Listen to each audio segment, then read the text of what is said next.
Bene, amici di Arcomount, bentornati. Siamo a Ushuaia, una delle città, anzi la città più a sud del mondo. Siamo ospiti del CONICET e del professor Ernesto Piana, che è il direttore dal 1975 del progetto archeologico Canal Beagle, e con lui parleremo di metodologia oggi, metodologia di scavo archeologico in ambiente limite, non diciamo estremo se non simbolicamente estremo, in quanto siamo proprio alla base della cordigliera andina, siamo in una terra di confine, ma qui più che altro ci interessa parlarvi di come si affronta uno scavo archeologico nel momento in cui gli strati che si incontrano hanno una base antropica e quindi sono definite in una maniera differente da quella che solitamente incontriamo in uno scavo ad esempio di pianura dalle nostre parti. Entonces, Ernesto, aquí se encuentra algo de diferente de normal, hablando de capas. Y absolutamente. ¿Qué se encuentra? Por favor, díganos qué se encuentra, cómo va a resolver esto, cuál es la estrategia de metodología que hacen en una excavación arqueológica. Bien, contestar esta pregunta de un punto de vista teórico tomaría muchísimas palabras.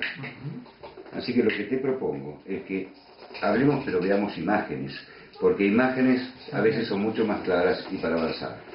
Los yacimientos arqueológicos en Tierra del Fuego son concheros, es decir, o shell mills, grandes acumulaciones de conchilla, fundamentalmente de mitilus, de mejillones, que se acumulan fueron acumulados por personas en determinados lugares. Los más típicos de ellos son estas estructuras redondas, como si fuera una donut colocada en la tierra, que en realidad son los costados de las chozas y los fogones están en la base, en el medio. Y los otros son grandes domos. Esto tiene una ventaja para la arqueología. El mitili tiene demasiada cantidad de residuo por la cantidad de alimento. Necesito unos 75.000 a 75.600 mejillones, mitili, del tamaño que ellos consumían para tener la misma cantidad de carne que un lobo marino. El lobo marino me deja unos pocos huesos, los otros me dejan 150.000 valvas de mejillones. La tasa de basura es muy alta.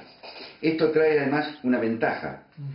La visibilidad arqueológica es muy fácil, son muy visibles por la acumulación de la basura. Esto hace que conozcamos una gran cantidad de yacimientos a todo lo largo de la costa. En este momento tenemos registrados sistemáticamente más de 800, conocemos más de 1500, pero todos estos tienen grandes acumulaciones. Ahora, si te fijas cómo son las capas, como son capas hechas por los seres humanos y de caída y de distintos momentos, son capas que cuando uno ve las grandes diferencias son muy móviles, muy subida, muy bajada, muy en diagonal. Entonces esto requiere una excavación muy cuidadosa. Y estos son los grandes cambios, pero además tenemos cambios internos muy importantes.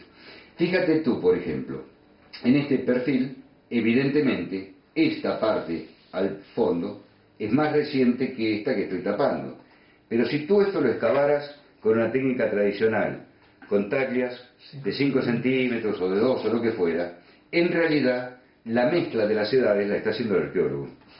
Si yo tomase un fechado de aquí, más alto aparentemente que uno de aquí, me daría más antiguo que este. Parecería que tengo los fechados revertidos, y en realidad es que no se ha seguido esta sinuosidad constante. Requiere un tipo de excavación distinta desde allí.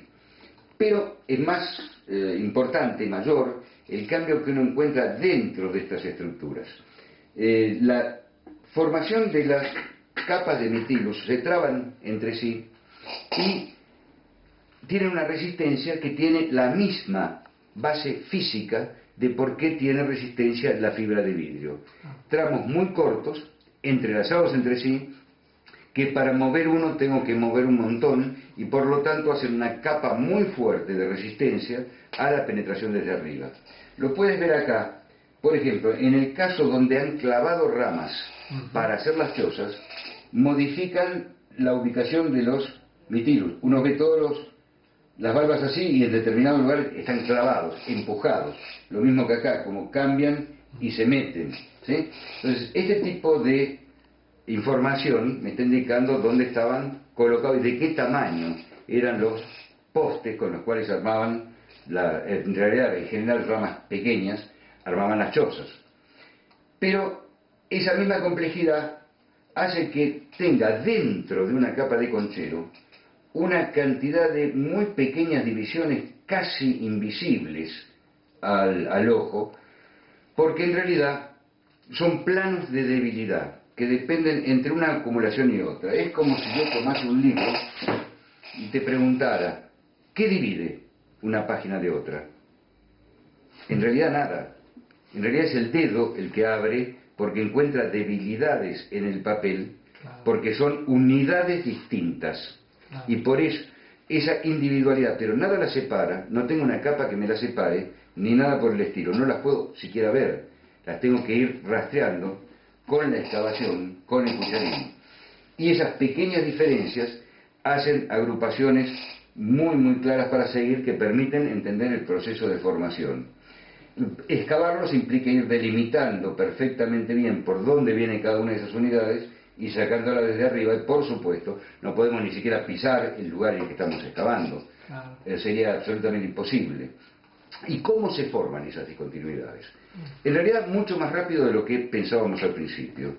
En los concheros experimentales uno tira baldazos juntos o de a poco los mejillones, una cantidad no están trabados, un viento fuerte o la nieve me los corre, pero los que quedan abajo están trabados. Vuelvo a tirar cantidad de mejillones encima y los de arriba no se traban con los de abajo, formando ese plano de debilidad.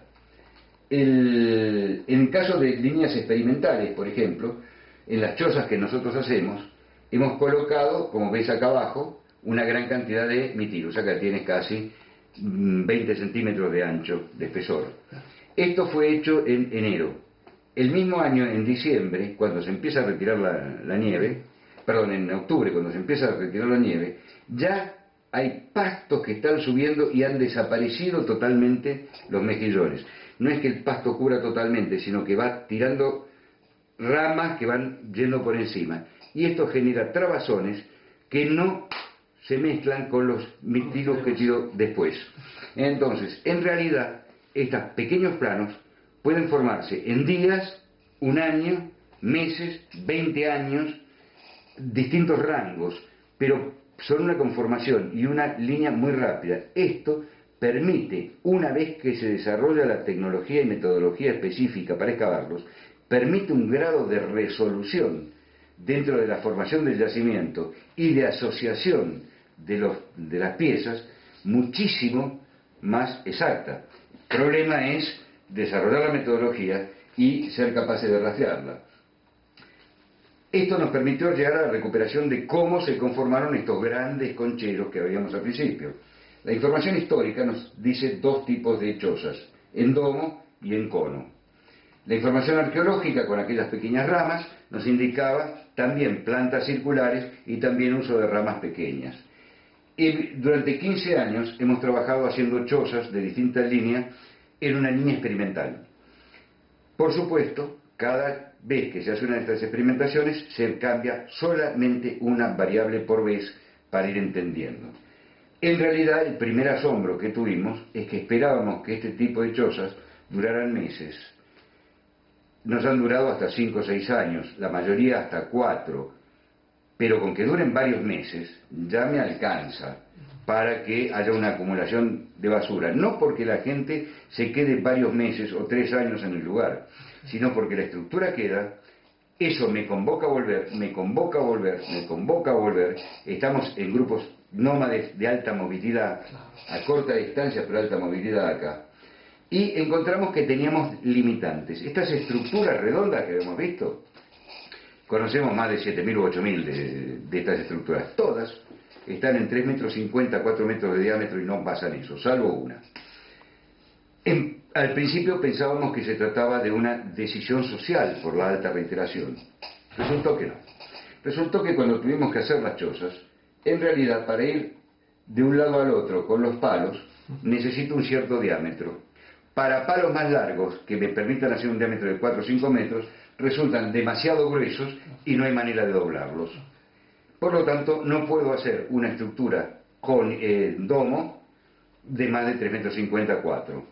Podría hacerlo, sí, con una en cono, porque nada más que abrir la base. Pero se levantan tanto, se hacen tan altas, que no me resisten los vientos de la zona. Claro. La voltea la ráfaga de viento fuerte. Y en cambio, si solamente ampliamos en la base y no levantamos el ángulo, colapsan. Con lo cual, esta decisión no tenía que ver con ninguna decisión social, sino que era el límite del tipo de materia prima que tenían a su tiempo y su modo. En lugares donde el bosque tiene renovales, palos finos, el bosque va cambiando. Sí. A lo largo del tiempo empieza con renovales, después va ampliando, a último momento, en una cuarta etapa llega el sol abajo recién. ¿Qué pasa? Si yo tengo este tipo de oferta de materia prima, tengo que hacerlas, y puedo y tengo que hacerlas que son en domo. En cambio, si tengo no puedo hacerla de domo, tengo que hacerla de cono. Cuando llegaron los europeos acá se encontraron que en ciertas partes había de domo, ciertas partes en cono.